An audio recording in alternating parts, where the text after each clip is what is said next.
Et bonjour les chevaliers, bienvenue sur cette nouvelle vidéo sur Senseiya Awakening Knight of the Zodiac. Cette vidéo va être un petit peu particulière, aujourd'hui je vais vous parler de mon compte, donc de mon compte SSA en détail, de mon expérience de joueur, comment j'ai fait pour en arriver à être top player, voilà, quel est mon principe de fonctionnement, comment est-ce que j'appréhende le jeu, etc. Voilà, je vais être totalement transparent avec vous, à la fin de cette vidéo vous connaîtrez absolument tout sur le contenu de mon compte.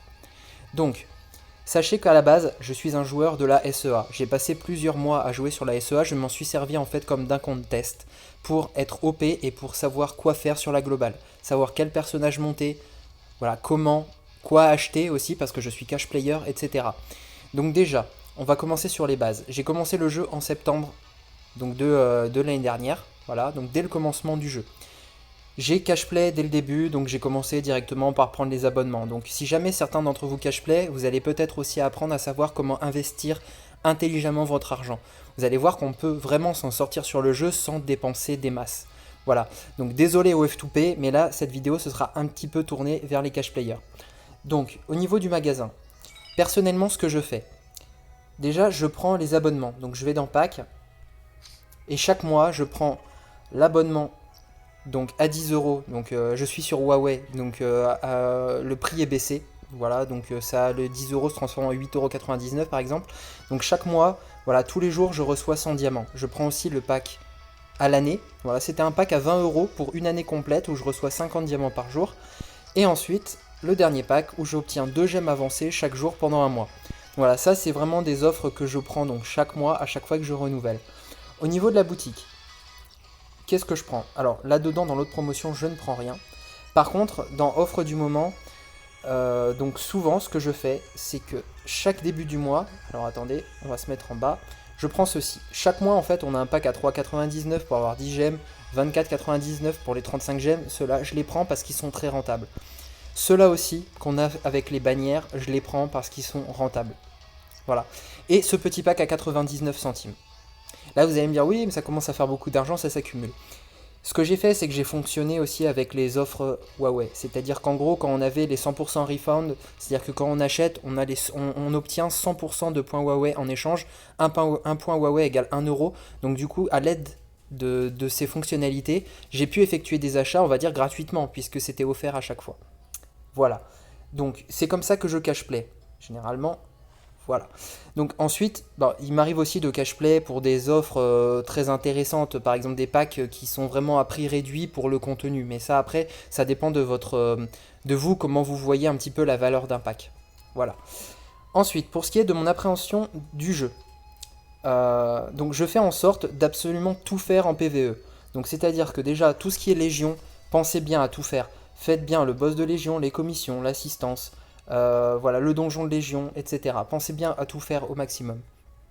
Ensuite, dans le mode histoire, je fais en sorte à chaque fois, alors, moi actuellement, je suis bloqué sur 2 livres, donc je fais en sorte de débloquer un maximum de choses. Là par exemple j'ai débloqué tous les livres, ici je suis bloqué il me semble, voilà l'avant-dernier combat d'Aphrodite. Mais bon, moi ce que je cherchais c'était les tomes bleus qu'il y a à chaque fois au 6ème combat. Voilà, donc là ici aussi j'ai récupéré le tome bleu et là il me reste le dernier combat à faire. Donc voilà, comme on voit aussi, pour ce qui est de la réincarnation d'histoire, j'ai vraiment tout fait. La progression intermédiaire, la progression difficile, je suis à 29 sur 29. Mon compte est optimisé dans le sens où tout ce qui est faisable, tout ce qui est farmable et où on peut obtenir des récompenses très très intéressantes, il ne faut pas se dire « Ah, j'ai la flemme de le faire, donc du coup, oui, je ferai ça une autre fois ». Faites-le, parce que vous allez obtenir de l'XP, du gold, du tome bleu, des shards, voilà, plein d'événements, des objets de raffinement, etc. Et tout ça, ça va vous servir à optimiser votre compte. Et dans ce jeu, rien n'est à négliger. Vous allez avoir besoin absolument de tout. Donc pensez vraiment à tout faire. Pareil dans le groupe, n'oubliez jamais de faire le trésor de pop avancé. Vous obtenez aussi des récompenses assez monstrueuses. Voilà. Ensuite, pareil, en JCJ, je fais tous les jours, je fais du terrain d'entraînement, j'en fais même, là par exemple j'en ai 32, je vais en refaire tout à l'heure. Je vais vraiment faire en sorte d'avoir plusieurs fois ce pack-là, pour avoir des diamants, pour avoir de l'endurance, et ça va me permettre encore derrière de farmer. Pour ce qui est du farming, je regarde en fait en fonction de mes objectifs, c'est-à-dire qu'actuellement, je vais vous montrer ma box. Actuellement, des niveaux 80, alors dès le début, sur mon compte, ce que j'ai fait, c'est que je me suis focalisé sur l'XP. J'ai voulu monter à un maximum de personnages niveau 80 Ensuite, je me suis tourné vers les cosmos, et ensuite vers le 8e sens, voilà, en fonction des sorties. Et là, c'est carrément le Star Wheel qui est en train de se préparer. Si jamais vous ne savez pas ce qu'est le Star Wheel, je vous invite à regarder l'une de mes précédentes vidéos qui parle de cet événement-là. Donc, ce que je fais, c'est que je fais toujours en sorte que le prochain personnage de la future bannière va pouvoir être montré 80 Day One. Donc je prévois tout le temps au moins 70 à 80 millions d'expérience. Je prévois aussi les cosmos dont je vais avoir besoin. Je vais vous donner un exemple. On sait qu'il va y avoir Gemini Cannon qui va sortir sûrement la semaine prochaine. Gemini Cannon, grâce à plusieurs sites internet, des officiels, Tencent, etc., vous pouvez savoir comment l'équiper. Donc Gemini Cannon, il me semble qu'il doit s'équiper donc en chapelet, en colibri. Donc après en légendaire, ce sera soit de la fleur d'équinoxe, soit du Book of the Dead, donc le livre des morts, et en bas généralement vous mettez ce que vous voulez en fonction des sub-vitesses. Et en fait c'est exact ce que je fais, c'est que je prévois à l'avance les cosmos que je vais lui équiper. Là par exemple, ce que j'ai farmé et ce que j'ai obtenu, donc je vais vous montrer un petit peu le cosmos que j'ai eu. Moi je vais l'équiper en fleur d'équinoxe par exemple. Ma fleur d'équinoxe que j'ai obtenue ce matin, voilà, elle est comme ça, je la trouve très belle, elle est très bien. Il y a du PV, il y a de la vitesse, il y a de la résistance au statut, de la défense P. Je l'ai loquée, elle sera pour Gemini Cannon. Donc Day One, j'aurai de quoi l'équiper. J'ai aussi prévu pour lui ses chapelets, ses colibris et ses ténacités ou ses floraisons, je ne sais plus. Mais j'ai tout prévu pour sa sortie. Donc en fait, il faut avoir une certaine prévision sur l'avenir quand vous savez qu'un gros personnage va sortir. Essayez de prévoir un petit peu les choses. Moi en tout cas c'est comme ça que je fonctionne, et c'est ce qui fait qu'en gros dans la méta, je ne suis jamais en retard. Donc ensuite, au niveau des cosmos, ce que je fais, alors sûrement comme vous, j'ai dû commettre l'erreur d'accumuler trop de cosmos dans mon inventaire, et à un moment de vouloir m'y attaquer. Donc là je crois que j'en ai à peu près 1600, je sais pas combien j'en ai actuellement, alors attendez. 1723, bon, ça fait pas mal quand même.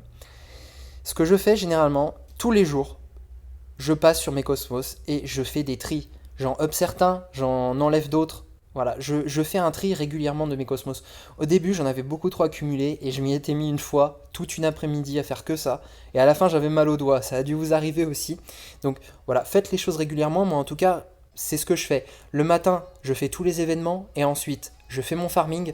Donc au niveau du farming, je vais farmer soit l'XP, soit la dimension, soit le shrine, ou l'astral. Bon, moi l'astral j'ai fait le tour parce que en ayant débloqué le mode grand maître, on a quand même voilà, une certaine quantité de matériaux. Du coup, en ce moment, je me concentre sur le up de 7ème sens des personnages pour le Star Wheel, donc là je fais à fond la dimension. Fixez-vous des objectifs. Regardez aussi les cosmos qui vous intéressent en fonction des shrines.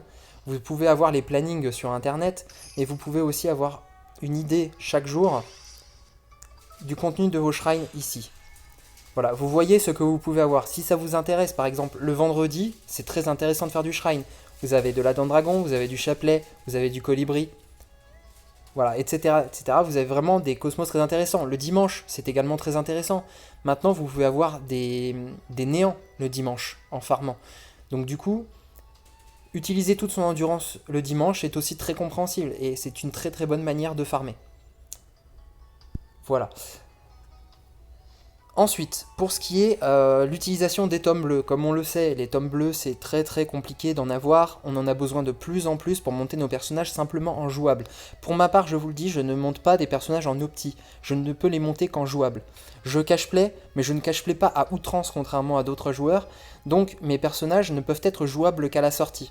Par exemple, je vais vous montrer mon Hypnos, en jouable il doit être 1-1-5-4. Je l'ai monté en 1-1-5-4, en le faisant ainsi j'ai récupéré un tome vert supplémentaire, du coup je l'ai monté en 1-2-5-4. Pour ce qui est des tomes, du coup, ce que je vous conseille de faire, c'est vraiment de ne jamais en utiliser sur les personnages qui sont déjà dans le pool de base. Vous savez qu'en fait avec un petit peu de patience, vous allez pool et vous allez obtenir des doublons. C'est avec ces doublons là que vous pouvez augmenter les compétences, par exemple de Mu, de Poséidon, d'Hadès, de Milo, de Shaka, de Shura, etc. Tous ces personnages qui sont déjà dans le pool, n'utilisez pas vos tomes bleus dessus. Utilisez vos tomes bleus pour les personnages qui sont à monter le jour de la bannière. Parce qu'avec l'entraînement, en le rentabilisant cet entraînement de chevalier le jour de la sortie, vous allez récupérer un nombre de tomes bleus en plus. Du coup, ça vous fait des dépenses en moins après. Vous allez moins cash-play, vous allez avoir moins de tomes à acheter si vous rentabilisez les événements où on vous offre des tomes par-ci par-là. Donc il y a l'entraînement. On l'a vu par exemple dans le mode histoire. Maintenant, en farmant aussi convenablement toute la semaine, vous pouvez obtenir des shards de tome bleu partout. Je crois que j'ai fait une vidéo sur les tomes bleus pour vous montrer que par semaine, on pouvait avoir minimum un tome bleu. Donc voilà.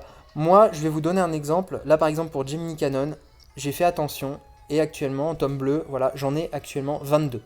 J'en ai 22. Donc je vais pouvoir vraiment en accumuler, maxer mon canon pour le rendre au moins jouable. Et vu que c'est un personnage God tier, cette fois-ci c'est un personnage qui est très très très attendu et qui est très très puissant, je le montrerai sûrement plus et je récupérerai un équivalent de tome bleu grâce à son entraînement. Voilà. Donc c'est comme ça que je fonctionne pour ce qui est de l'arrivée d'un nouveau personnage. Je prévois en fait mes ressources sur le long terme. Je fais attention à mes dépenses et je fais attention à comment j'utilise mes objets et comment j'utilise mes doublons. Vous pouvez aussi obtenir... Alors, comment est-ce que je fonctionne aussi ici? Si on va dans... Alors d'ailleurs j'ai aussi des choses à récupérer ici, ça tombe bien. Donc là je vais récupérer les récompenses parce que tout à l'heure j'avais fait le petit duel sacré avec les 3 quêtes. Et donc ici voilà, je vais récupérer des shards et de l'argent en magasin. Dans ce petit magasin là vous pouvez chercher un doublon de personnage. Donc actuellement par exemple on sait qu'Aiolos est très joué, Aiolia est très joué. Radamant en PvE peut être monstrueux, mais après les autres personnages ne sont pas dans la méta actuellement. Est-ce que ça vaut le coup d'utiliser l'argent pour un tome de compétences là-dedans? Je ne pense pas. Par contre, on peut prévoir sur la semaine d'après. Là, par exemple, je prendrais bien un doublon de Yogapog, je prendrais bien un doublon de Saga, par exemple, ou de Doko, pourquoi pas, pour, dans certaines compositions. Donc voilà, donc là, je vais garder mes pièces et je vais prévoir pour la semaine prochaine. Pour être totalement transparent avec vous, alors je vous ai dit que j'étais un cash player, et donc je vais vous montrer le nombre de coupons que j'ai mis, comme ça ce sera fait. Donc dans succès, empreinte de pas, voilà, moi j'en suis à 500 000 coupons. Certains d'entre vous vont dire que c'est énorme, que c'est abusé. Je le comprends, ça peut l'être. Moi j'ai un budget jeu. Sachez quand même que cette dépense-là par rapport au top player, ce n'est absolument rien du tout.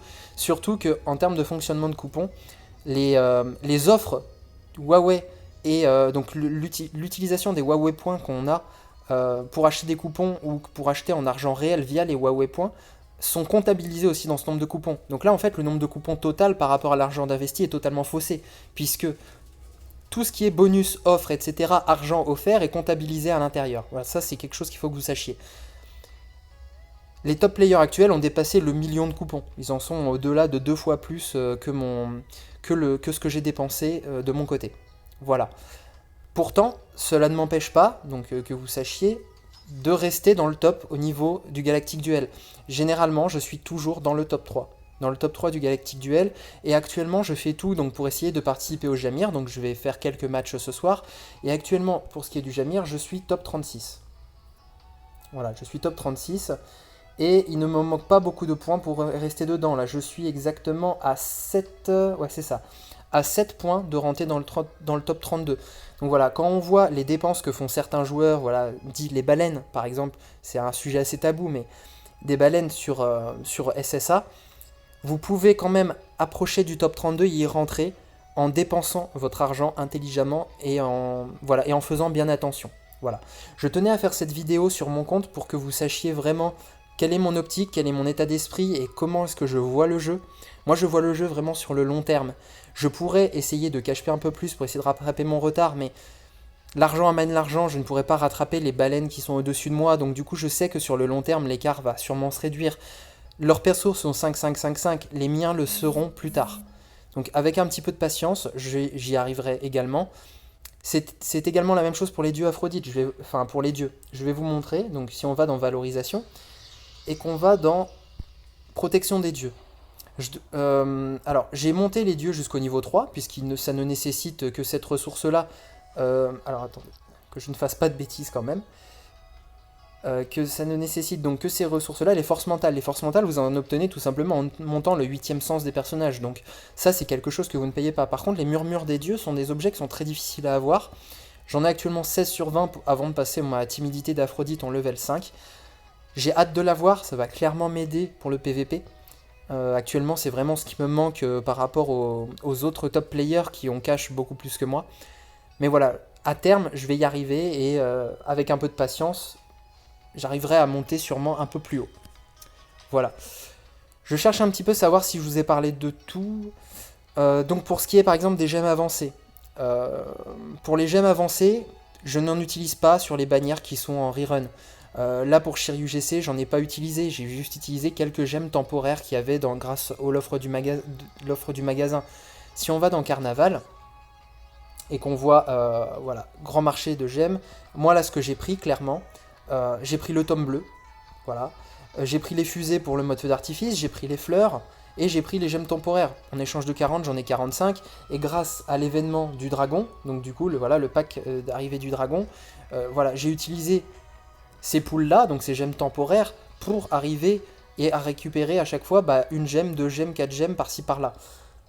Donc voilà, j'ai utilisé ces gemmes temporaires pour me faire quelques poules, j'ai eu quelques S, j'ai eu assez de chance. Mais voilà, pour les gemmes, je fais toujours en sorte d'être prêt pour le Lucky Cat, pour pouvoir maxer, et ensuite je vais pull sur la bannière. À mon niveau de jeu, je suis obligé de pull un personnage Day One. Parce que je ne veux pas prendre de retard sur Galactic Duel, je ne veux pas prendre de retard sur la méta, je veux maîtriser le personnage et je veux maxer son entraînement le plus vite possible. Du coup, ce que je fais, c'est que même si ça doit aller jusqu'au char, donc même jusqu'à 500 poules, je vais y aller. Grâce à l'abonnement des gemmes, par mois, je me refais plus 60 gemmes. Nous avons le Lucky Cat, nous avons énormément de farming qui permettent de récupérer des gemmes. Et grâce aux abonnements diamants, je peux arriver très très vite en quelques jours à 1000 diamants qui me permettent derrière d'acheter 11 gemmes supplémentaires. Voilà. Je pense que j'ai tout dit sur mon compte. Je pense avoir été assez clair sur ma façon de faire, sur ma façon d'attendre un futur personnage, ma façon d'appréhender le jeu et ma façon de jouer. Donc voilà, faites vraiment tout, faites tous les événements et je vais me répéter là-dessus, mais faites aussi tous les points d'activité. Bon là il m'en reste encore 2 à faire, mais montez votre doco au maximum. Moi il est maxé, là au niveau 65 d'activité, ce qui fait qu'en gros je suis packé à 200 d'endurance avec 80% de trop plein d'endurance stocké sur un coffre à 200. Donc même mon endurance sur la journée en gros elle peut être vite rentabilisée sans problème. Voilà. J'espère que cette vidéo vous aura plu, j'espère que voilà que ça vous aura bien aidé, et puis si certains d'entre vous cacheplay à savoir comment cacheplay intelligemment en boutique, vous n'êtes pas obligé de cacheplay à outrance pour vous en sortir, croyez-moi, vous pouvez vraiment cacheplay raisonnablement, un petit billet par-ci par-là avec votre petit budget jeu vidéo, je ne sais pas, mais voilà, vous pouvez monter en Galactic Duel et progresser de cette façon-là. Et je dis aussi un gros GG au free-to-play, pardon. Je connais quelques free-to-play qui arrivent à même s'approcher du top 50 Galactic Duel sur le serveur E1 Pegasus. Et donc du coup, je dis un gros GG au F2P, ceux qui ne craquent pas sur les dépenses. Voilà, c'était mon petit message pour vous. Donc je vous remercie à tous pour avoir regardé cette vidéo.